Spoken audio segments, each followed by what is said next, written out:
Okay, in this video we're going to set up floors and floor finishes for our ranch style home. First thing I'm going to do is go right into floor, and I'm going to select the wood joist 10-inch wood finish. Now I'm going to edit that a little bit. I'm going to first duplicate it, and I'm going to change it to wood joist 10-inch no finish, because we're going to add individual finishes in each room. And then I'm going to go in and edit my no finish by removing the finish. So I took off the oak flooring there. And then I'm going to hit OK. And OK. Now to place the floor, we're just going to go around and we're going to select all the exterior walls. And this is going to be our structural floor that goes all the way under the house. Okay. And I am on the first floor level. I check it, and I now have a floor. Take a look at it in 3D. I can see the floor around the outside of the house there. And if you look closely, you can see the edge of the floor lines up with the core face of the wall. And now I want to show you that you can actually edit the floor once you place it in there. I put a wood joist floor over the entire house, but down here at this end I have a garage and a laundry room. And in those two rooms I want to go with a 4-inch concrete slab. So what I'm going to do, I'm going to hover over this door here, and I'm clicking the tab button until it tells me I'm selecting the floor.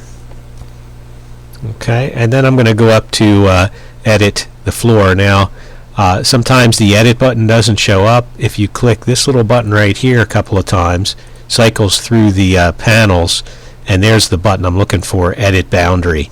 You shouldn't have to do that, but for some reason I do. Okay, now I want to end this wood joist floor at this wall right here. So what I'm going to do, I like the corner trim tool. So I'm going to trim this corner and extend this line all the way up here. And I'm going to trim off this corner. Okay. Then I'm going to go back and I'm just going to delete these two lines. Okay.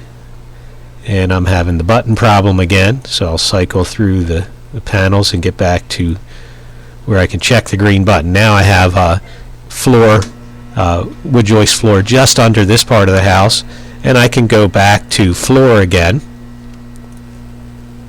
And for this I'm going to use a 4-inch concrete slab and just click the garage walls now. Now notice here we have a gap, and here we have this whole wall selected. We need a closed shape, so again the corner trim tool comes in real handy here.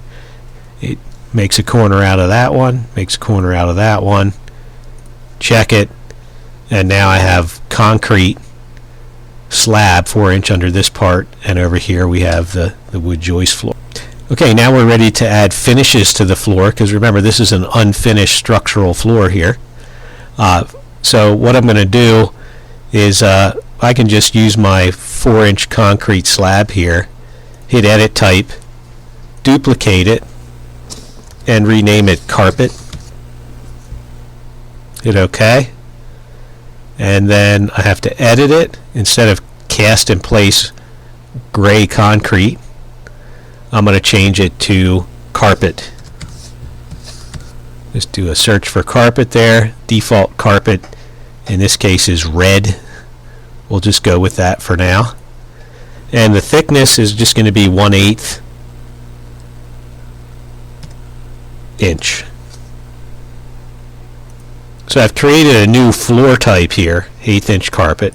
Hit OK, and I can go in and I can select these interior walls.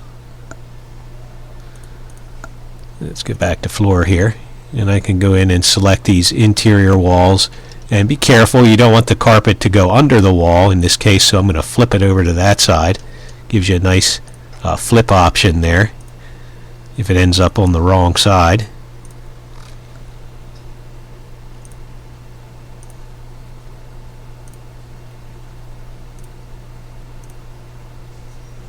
Okay, have all the walls selected. Now you'll notice there's lots of trimming to do here. So I'm going to trim this corner, this corner, this corner, and this corner. And then I'm going to hit the green arrow.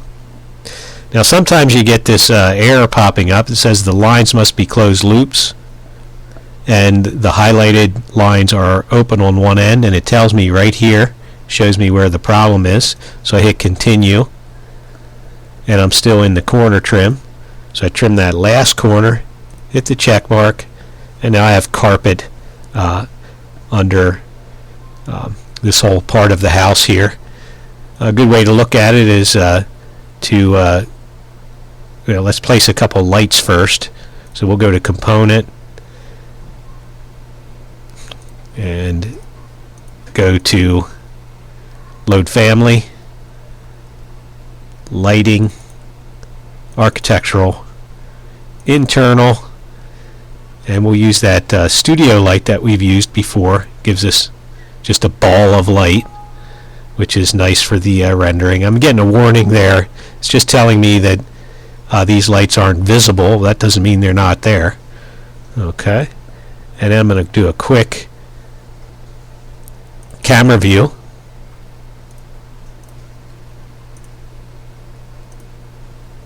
Okay, and there I can see my kitchen with the carpet in it, the lights up there. Just do a quick rendering. Okay, we just did a quick draft rendering, but you can see the carpet is red here and visible. Alright, we'll go back to first floor. Now just to show you that you can edit the floor again once you put it in there, and show you a couple other editing tools.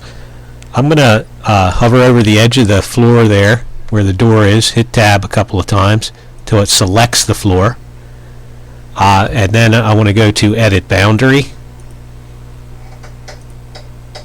Okay, and I'm going to cut off the carpet straight across here and put tile here instead.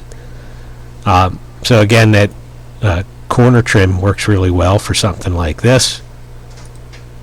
Just to extend that line over there, delete these two lines.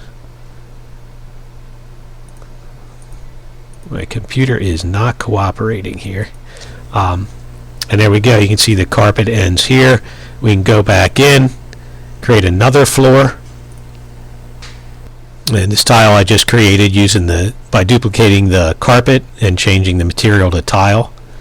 And just to show you another option, you can actually draw the floors. So I'm going to use a rectangle tool, and I'm just going to draw a rectangle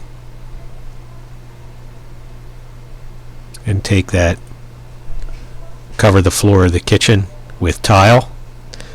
Now one thing you want to make sure you do, and I forgot to do this with the carpet, is offset the floor finish by 1/8 inch, or whatever the thickness of the